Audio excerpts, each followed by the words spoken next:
सकल आत्मीय जनों को सहृदयाभिवंदन। आज स्त्रियों द्वारा किए जाने वाले बट सावित्री व्रत के विषय में जानेंगे।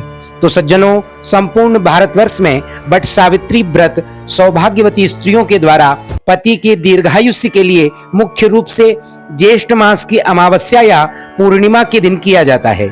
इसका कारण यह है कि दक्षिण भारत में यह व्रत शुक्ल पक्ष तदनुसार पूर्णिमा में तथा हमारे यहाँ उत्तर भारत में यह व्रत कृष्ण पक्ष अर्थात अमावस्या को किया जाता है।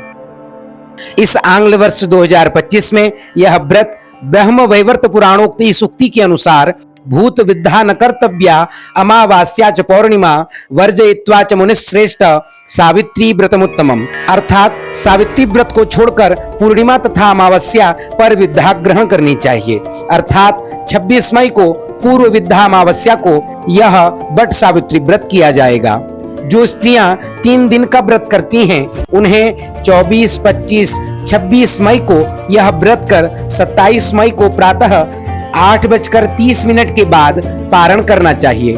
जो पूर्णिमा में इस व्रत को करते हैं वे 10 जून को इस व्रत को करें। तो देवियों और सज्जनों, इस प्राचीन शास्त्रीय व्रत की 2 विधियां हैं। पहली यह ज्येष्ठ त्रयोदशी से अमावस्या या पूर्णिमा तक अर्थात 3 दिन का व्रत तथा चौथे दिन प्रतिपदा को इस व्रत का पारण, और 3 दिन उपवास करने की सामर्थ्य नहीं हो तो इस व्रत का दूसरा प्रकार जिसमें त्रयोदशी को रात्रि भोजन, चतुर्दशी को अयाचित भोजन अर्थात बिना मांगे जो प्राप्त हो, तदनंतर अमावस्या को पूर्ण उपवास करके प्रतिपदा को पारण करना चाहिए। भविष्य पुराण में कहा गया है, अमायाम च तथा ज्येष्ठे बटमूले महासतीम त्रिरात्रोपोषिता नारी विधिनानेन पूजयेत्, अशक्तो तु त्रयोदश्याम नक्तम कुर्यात् जितेन्द्रिया अयाचितम चतुर्दश्याम अमायाम समुपोषणम। समयाभाव तथा शारीरिक असामर्थ्य में मात्र 1 दिन भी यह उपवास किया जा सकता है।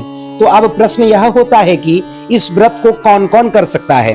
तो शास्त्रों में कहा गया है इस व्रत को मात्र स्त्रियों के द्वारा किया जाता है, चाहे सौभाग्यवती अथवा विधवा तथा संतान वाली हो या निसंतान, सबको यह व्रत करना चाहिए। व्रतराज ग्रंथ में कहा गया है, सधवा विधवा वापि सपुत्रा पुत्र वर्जिता भर्तुरायुर्विविध्यर्थम कुर्याद व्रतमिदं शुभम। यह व्रत का फल मात्र 1 जन्म में नहीं अपितु जन्म जन्मांतरों में भी प्राप्त होता है। प्रत्येक स्त्री को यह व्रत करना चाहिए। अब प्रश्न यह है कि इस व्रत को कब से आरंभ करें। तो इस व्रत को कभी से भी आरंभ किया जा सकता है। इसके लिए पवित्रता अत्यंत आवश्यक है। यदि रजोधर्म सूतक पातकादि से शुद्धावस्था को प्राप्त हैं तो इस व्रत को आरंभ कर सकते हैं, और एक बार व्रत प्रारंभ हो गया तो फिर प्रतिवर्ष इसे करना चाहिए। मासिक धर्म अथवा सूतक पातकादि दोष में भी प्रतिनिधि रखकर मानसिक व्रतोपवास तो करना ही चाहिए।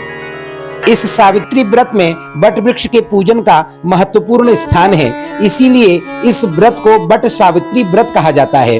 बट जिसे बरगद भी कहा जाता है, यह देव वृक्ष है।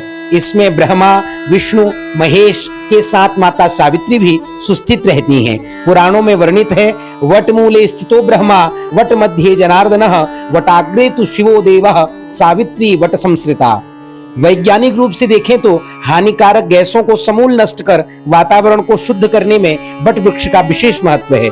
बट वृक्ष की औषधि रूप में उपयोगिता से सभी परिचित हैं। जैसे बट वृक्ष दीर्घ काल तक अक्षय बना रहता है, उसी प्रकार दीर्घायु, अक्षय सौभाग्य तथा निरंतर अभ्युदय आरोग्य की प्राप्ति के लिए बट वृक्ष की आराधना की जाती है। यह व्रत पर्यावरण को शुद्ध रखने के लिए आवश्यक बट वृक्षों के संरक्षण का महत्वपूर्ण माध्यम भी है। पौराणिक कथा के अनुसार सावित्री नामक पतिव्रता स्त्री ने इसी बट वृक्ष के नीचे अपने मृत पति को पुनर्जीवित किया था। तभी से यह व्रत बट सावित्री के नाम से सुप्रसिद्ध है। ज्येष्ठ मास के सभी व्रतों में बट सावित्री व्रत बहुत ही प्रभावशाली व्रत है। इस व्रत को करने के लिए अमावस्या के दिन प्रातः पवित्र होकर संकल्प कर लें, आज इस व्रत को इस निमित्त अर्थात अखंड सौभाग्य के निमित्त करेंगे। तत्पश्चात नित्य कृत्य से निवृत्त होकर दैनिक पूजन कर लें।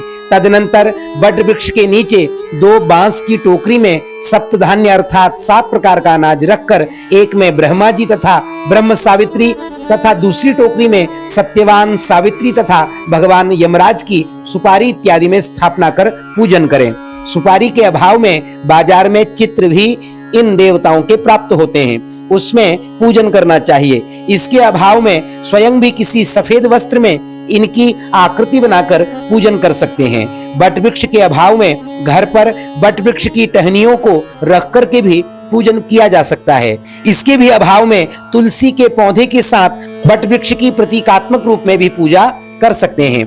पूजन के अंत में सावित्री मैया को इस श्लोक से अर्घ्य देना चाहिए। अवैधव्यम च सौभाग्यम देहित्वम मम सुब्रते पुत्रान पौत्रांश्च सौख्यम च गृहाणार्घ्यम नमोस्तुते।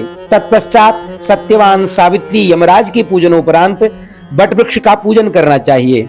उसके मूल को जल से सींचना चाहिए और यह श्लोक पढ़ना चाहिए। वट सिंचामि ते मूलम सलिलैरमृतोपमैः यथा शाखा प्रशाखाभिर वृद्धोऽसि त्वं महीतले तथा पुत्रैश्च पौत्रैश्च संपन्नम कुरु मां सदा।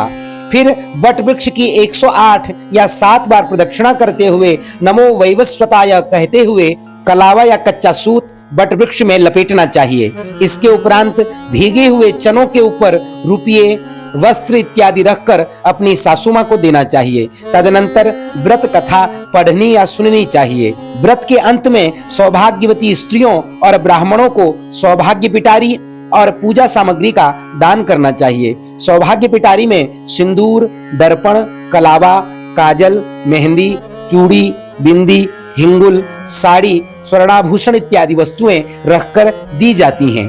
तो दर्शकों, इस प्रकार यह संक्षिप्त बट सावित्री व्रत की पूजा विधि है जिसे आपने श्रवण किया। आशा करता हूं निश्चित ही यह जानकारी आप सभी के लिए लाभप्रद होगी। नमस्कार, धन्यवाद, हरे कृष्ण।